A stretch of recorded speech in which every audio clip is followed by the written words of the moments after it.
Welcome to the Library Connection. I'm Tracey Thomas, Director at the B.B. Comer Library, and I want to thank you so much for joining us today to hear about some of the great things going on at the Comer Library. But before we start, I want to thank the TV station because they've been such a faithful partner to us for many, many years to help us get out the good word about things we're doing. So thank you so much for being here today and joining us, and thank you to the TV station.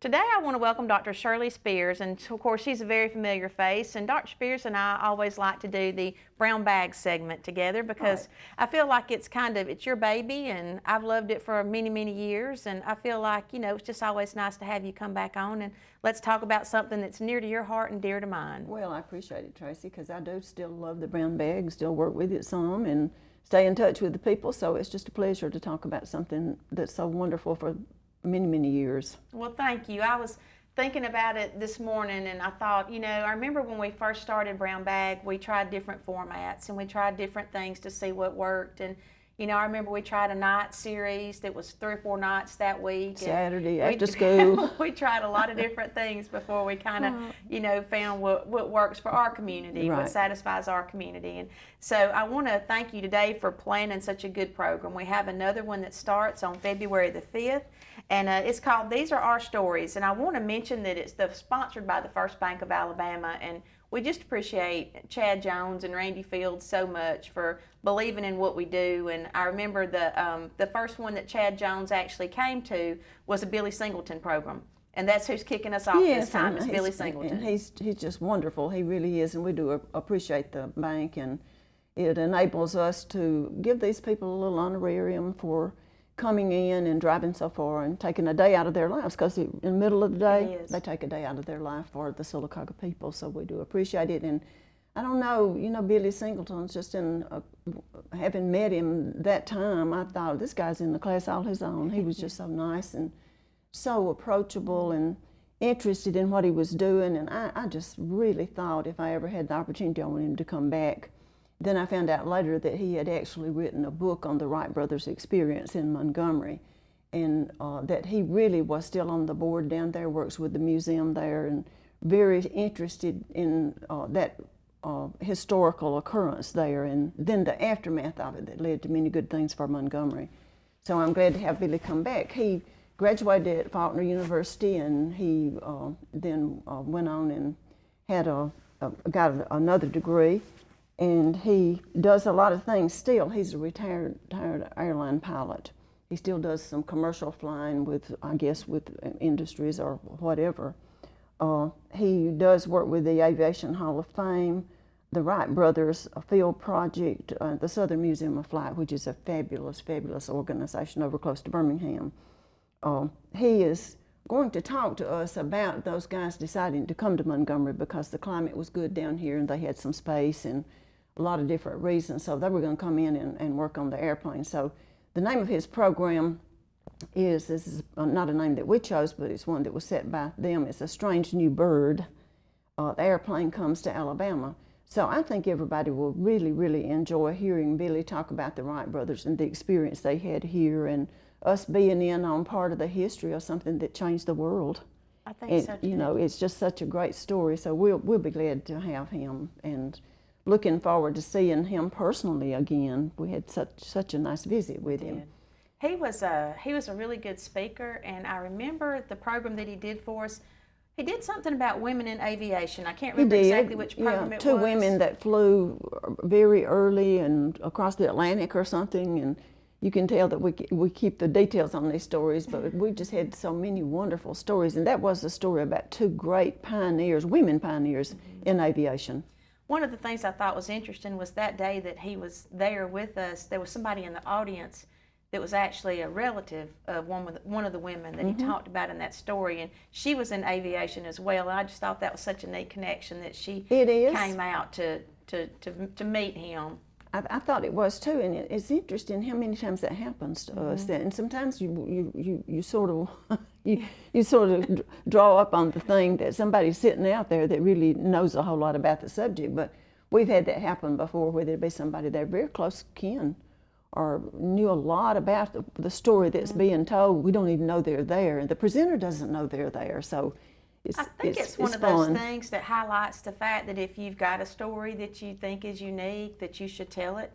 Because I know we've had that happen with Ruth Cook before about our marble book. You know, Ruth did so much research and interviewed so many people in Sylacauga, and then after the book, we still have people coming out and saying, well, I've got a story, you know, and we wish that had been in the book. Yeah, it draws out stories, it really does, especially on things like the Hodges meteorite or things that are big happenings. You know, people will come forward and tell where they were, what they were doing, what, you know, their angle on it. So it's just a great thing. We think it stimulates thoughts and gives us a different kind of people to work with. I think so too. Now, February the 12th, we always like to do something musical close to Valentine's Day, and this is a new person to us, but the source we're getting this from is not new, so it's a very trusted source. Well, you know, I'm floored that we could have this guy come to Sylacauga because looking at his track record, he really, really does some big tours, and he's quite a famous musician, but we do have a good relationship with the Center for the Arts and Humanities at Auburn University, and so they like to send programs when they can to Sylacauga. We've worked with them for 30 plus years. And so anyway, Mark Wilson approached us, and he's down there on one of those residencies at Auburn University and working. He's a professor actually for this period of time working at Auburn University, and he's out touring. It's commercial music, I believe, is his field that he's brought to Auburn University. So he's performed with Aretha Franklin, Stevie Wonder, just big names.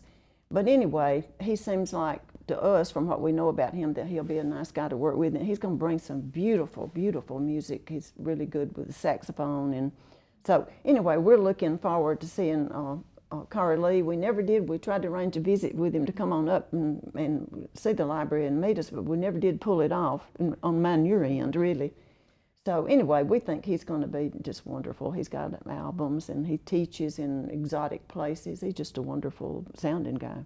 He's interviewing students right now, musicians, to come with him and play. And I asked a couple of weeks ago, you know, how many are you planning on bringing? He said there'll probably be about 6 or 7 of us. So it should be a really good ensemble. I think it'll be great. And these people, these music aficionados, and particularly jazz and that sort of thing, I do hope that you'll come out and see this free program, because this guy is really, really sought after. And we're lucky to have the connections that they know about the fact that we do have good audiences. And so Absolutely. They wanted to come. They wanted to bring him to see what kind of places we have in Alabama and, you know, what this place is like in terms. Of course, he graduated at Auburn. And so he, you know, he does know that culture down there. So anyway, we're glad to have him coming in, Tracy. I really look forward to it. It's always nice when you build a program up that's so well known that places start approaching you and wanting to bring people to yours. It is, and we do have a lot of calls from different places across the state that they want to come. I'm talking about it's pretty frequent. And so that makes us feel good. Sometimes say we'll talk to them, or you'll talk to them, and sometimes they'll get in touch with me, but people do want to come to Sylacauga. They do, absolutely, and we thank you so much for being a part of that, because a lot of times they come because they know that we have an audience that will show up, and a lot of the times we get really good name people because Dr. Spears has such a credible reputation with bringing good people to Sylacauga. Well, I've known many of them a long, long time, and it says something about their age and mine too, but you know, they're old friends, and so I'm really proud to know them and honored that they want to come to Sylacauga.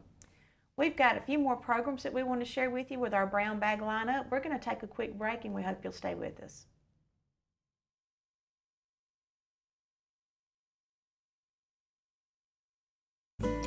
A funeral service represents a family's final farewell to their loved ones. Knowing this, we go beyond what is expected to ensure the ceremony is beautiful and memorable, a truly fitting tribute to that special life. We invite you to visit us to meet our staff and tour our renovated facility, complete with a new dining area and catering services. We've been serving the people of this area for over 40 years, and we think that you'll be pleased to find that making lasting impressions remains our first priority. Curtis & Son Funeral Home, Sylacauga, Childersburg.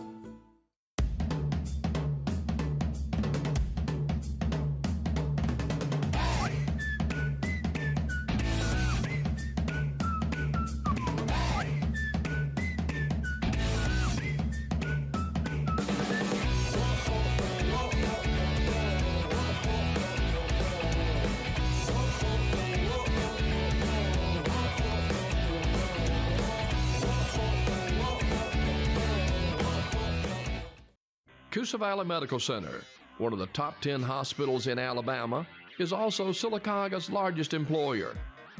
Services from the emergency room to surgery to cancer treatment to post-stroke care. You won't believe what's right in your backyard. It's Coosa Valley Medical Center in Sylacauga. So, if you're sick in Alabama, choose one of the top 10 hospitals in Alabama. That is Coosa Valley Medical Center.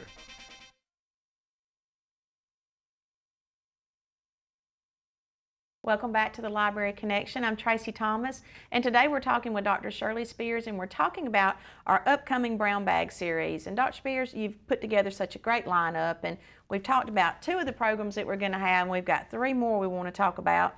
But I want to say first, the name of our series is These Are Our Stories. And again, I always want to plug that First Bank of Alabama has been so good to us to help us with this and bring these quality programs to Sylacauga.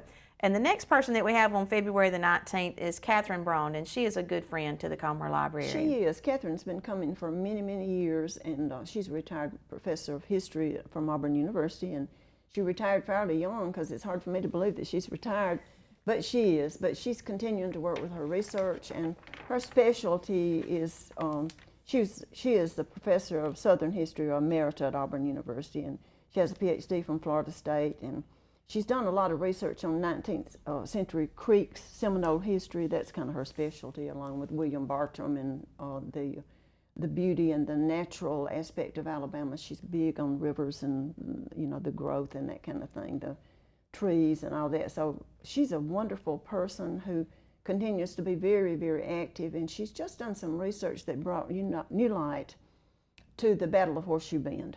And that kind of fascinated me, that she saw some maps of the battle that had never been seen before, or got her hands on some, and thought that it brought new light on how to view the Battle of Horseshoe Bend. And there's about 1,000 Indians there, and there were so many Indians killed, and it's a story that's very familiar to people, and that park down there is well known, and people do go to visit it. But looking at it from a historian's viewpoint, and the taking over of the land in Alabama and moving the Indians on out, that has been explored big time with the Trail of Tears and that sort of thing. So with Catherine going back and looking at that battle from the angle of a scholar, looking at maps, knowing how the battle was prepped for, how it turned out, I think she's going to bring a story to us that maybe we all need to hear, new scholarship, new thoughts on that battle to think about. And so I think it's going to be very worthwhile. I trust her totally on doing the kind of program that people will be glad they came to see her. She's been such a friend to the Comer Library for so long. And she's such a good presenter. She's one of those people that when she gets up in front of a crowd to talk and, you know, to present, she's so comfortable, and she knows her subject so well. She's just so easy to listen to. She really is. I think she's one of the best presenters in terms of her knowledge of her subject, and, as you said, her comfort level with talking to people about it and then talking afterwards. And she loves sharing her knowledge, and it's hard to realize she's not in the classroom anymore, but she's still very, very busy, and we're glad that she makes time for us.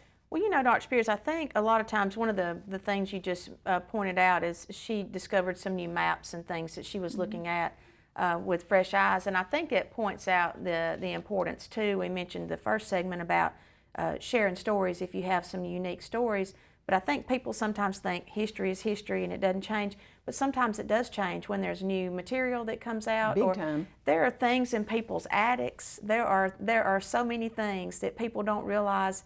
If they brought them to light or donated them or got them to the right source, they could really have a significant impact on history and research. I think so, and we have to remember that what we know about history is largely what people that do research present and bring to us. Many times there are new angles, and it's wonderful. I think that's what it's all about, to live and be curious and keep up, is to look at new stories. And when you think about how many times people like Catherine have been here, and Wayne Flint and different people, you think, well, you know, this is the same people we've seen before. But these people are studying. They're still looking, and they're ferreting out stories that we need to hear. That's why we have them back. We know they're good. We know that their information is solid, that they want to tell a real story.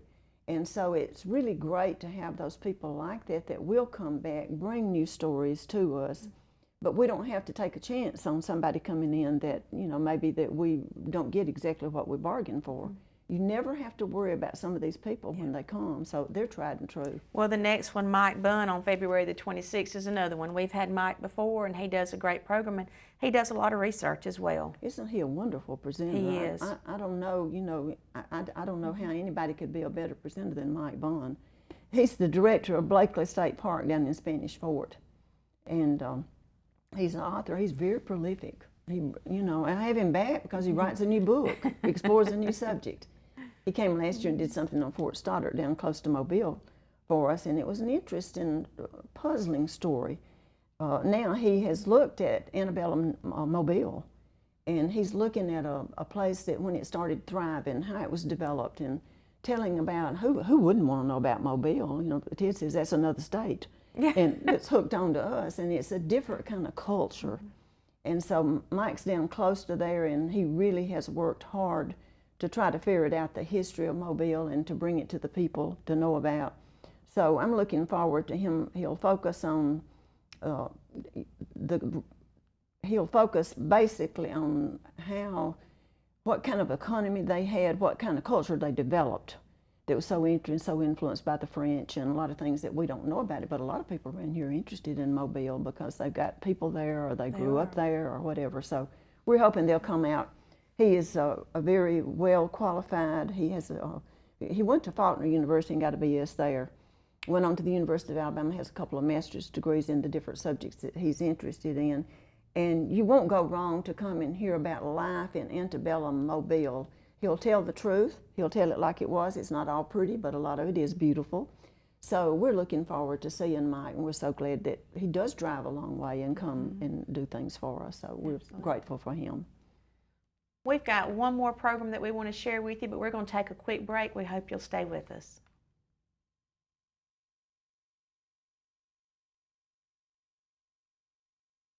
Coosa Valley Medical Center, one of the top 10 hospitals in Alabama, is also Sylacauga's largest employer. Services from the emergency room to surgery to cancer treatment to post-stroke care. You won't believe what's right in your backyard. It's Coosa Valley Medical Center in Sylacauga. So, if you're sick in Alabama, choose one of the top 10 hospitals in Alabama. That is Coosa Valley Medical Center. There's a lot in life to smile about. Are loose dentures or missing teeth keeping you from enjoying the things you love? Don't miss out on enjoying life's precious moments. You can be you again with affordable mini dental implants. You can smile again, laugh out loud, and have your self-confidence back. Let us help you make it memorable. I'm Dr. Rick Redmond. Call me today for a free consultation and give me the opportunity to change your life. The all-new Marble City Pharmacy in Sylacauga is your destination for the highest quality health care. Our remodeled and expanded pharmacy gives us the space to serve more patients. We've added a drive-through window for those times when you don't feel like getting out of your vehicle. And we still offer delivery within city limits. We feature a full line of over-the-counter medications and supplements. And don't forget our stunning new gift department. New building, same great people. Marble City Pharmacy, here for life.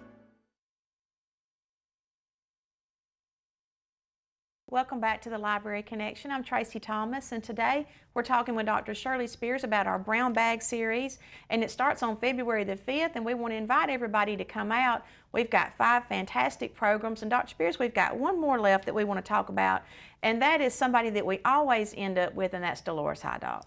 Tracy, I keep seeing this term, this GOAT. Yeah. You know, greatest of all times, and you know, they'll talk about Sabin and different ones, and you'll see it applied to somebody. And I was thinking about it when I was looking this morning at the write-up on Dolores' program. She's bringing something called a story stork, and where stories come from. And you know, you get this picture on the brochure of a stork carrying a bag of stories, flying them in. But Dolores, the GOAT, it just so applies to her. She is absolutely the greatest of all times. And there are just so many people that share my opinion on that. People go far and near. They pay $25 or $30 for a ticket to see her. So, but we're so lucky because she loves her Sylacauga audience. And she does come for us at a very reasonable honorarium. And she saves the last program of every series that we have for us, and she does it a year ahead. We're just so flattered and pleased that she likes Sylacauga and loves our audience. She tries out new stories on us. And so anyway, she's doing the Story Stork. What she's going to do with this is she's going to talk about where stories come from.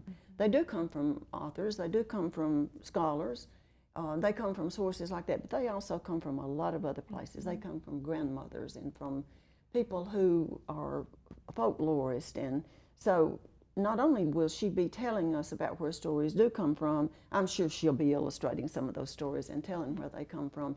You will never go wrong to come and see Dolores.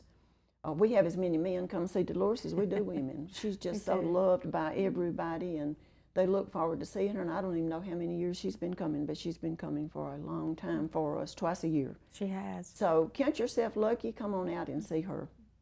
Well, in the brown bag format, is that you come to the library about 11:30, come on in the auditorium. The Coos Valley Medical Center's Hickory Street Cafe does those fresh baked cookies, and we appreciate them so much for being part of the series in that manner. They'll hand out those fresh baked cookies at the door. The library will provide you with a bottle of water, and you can bring your brown bag with a sandwich or a snack in it. The tables are set up in the auditorium, and you can visit with your friends, your neighbors for a few minutes, and then the program starts at 12. It lasts about an hour, and if you need to slip out the back door to work, that's okay too if you need to get up and leave. We just hope you'll come out and join us. But the Brown Bag Series is one of the things that the B.B. Comer Memorial Library Foundation has helped to sponsor for years and years as well. The First Bank of Alabama gives a great sponsorship, and Dr. Spears, you do so much of the work through the foundation to plan these, to book these, and to schedule these, and so we're so grateful for that and your involvement. But I want to point out a few of the other things that the Library Foundation does. This is one of the big things, but I want to point out a few of the other things. And we've had so many good things go on this past year in 2024 at the library, some celebrations that we were looking forward to doing, and the foundation's involvement was tremendous in those as well. And I think it's always nice for the public to know how the foundation is helping the Comer Library. So yes, because we have so many wonderful donors that try to keep us going, and they see a way that they can help the library. And actually, the foundation and the Brown Bag Series started, I believe, about the same year. So they Early 90s. They kind of go coincide about 94, I think.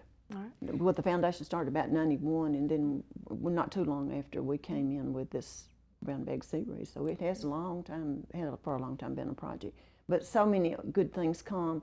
We try very much to let the public know what we're doing and what the results are. And sometimes you feel like you can't really get the good news out as much as you want to, but I think it's great, Tracey, if you could tell some of the things. Well, we started with the revamp of the garden, and we had a donor that saw to that made sure that was available for us to do that. And then we also added the music trail out back, which I thought was great. We had started seeing some different museums, different organizations adding some, outdoor musical instruments, and we thought that'd be a great way to utilize some of that garden space on the back there on the back of the lot. And it ended up being such a great thing for people and kids, and we have adult groups that come in that love to just go out there and play as well. And we're still in the process of adding some more seating, so that's one of those projects that we'll continue to work on a little bit, but it ended up being wonderful, and we named it the Dr. Ted C. Spears Music Trail, because I don't know anybody that's done more for Sylacauga and for the Comer Library Foundation than Dr. Ted C. Spears. And so it was a good day to honor him and to celebrate the opening of the music trail. That was one of the projects. And then we also had William Kelo, and William Kelo came forward and wanted to sponsor a sculpture, Frank Murphy sculpture, beautiful sculpture. Yes, incredible. Absolutely, and it's on the grounds of the library. And so one of the things I want to point out is all of the things that we do through the Comer Library Foundation directly benefit the B.B. Comer Memorial Library. And the city of Sylacauga and the people that use the library in the surrounding areas get the benefit from the hard work of raising money. So we were excited to get to celebrate William Kelo and Frank Murphy and dedicate the sculpture and celebrate William's fellowship for the Library Foundation. It was wonderful. And one thing, Tracey, that I think people should be aware of is that we're able to draw state organizations into helping us sponsor things. And Alabama Tourism, we had a real touristy type public event for that, and the State Council on the Arts and Archives and History, and just so many organizations are interested in what we do here, and they appreciate it as part of what their overall mission is. So I think that's a great thing that people need to know about the foundation is it multiplies itself. It draws other organizations in to donate to you. Well, and we were able to celebrate Alabama Power at the Christmas concert. Alabama Power has been a fantastic donor that has worked with us for years to make sure that they completed their fellowship, and we were so grateful to see them finish that and to see their plaque go up on the wall. And Steve Marlowe joined us at the Christmas concert, and we were able to celebrate them. And then the most recent one we had was just a few weeks ago, and we were able to celebrate Jennifer and Ben Payton, who donated, made a fellowship in memory of their parents, Bill and Susan Payton. And with that, Craig Brown did a beautiful sculpture called Mama's Hands. And so that is now part of our collection, and we were able to have that celebration, dedicate that sculpture, recognize the people that donated. And one of the things I want to point out is if you don't already look at the library's YouTube page, the links to those ceremonies are on there. And I think it's just so great to see the city street department, Reed Calfee and his folks out there are so good to help us move sculptures and things like that. And the video of them moving the sculpture in is just amazing. It's beautiful. I think it is. I really do think that it's amazing what kind of publicity Sylacauga, the town, has gotten out of the different things that have been done through the Library Foundation for people. Because it's really not about so much about the library and about us as it is about doing things that enrich people's lives.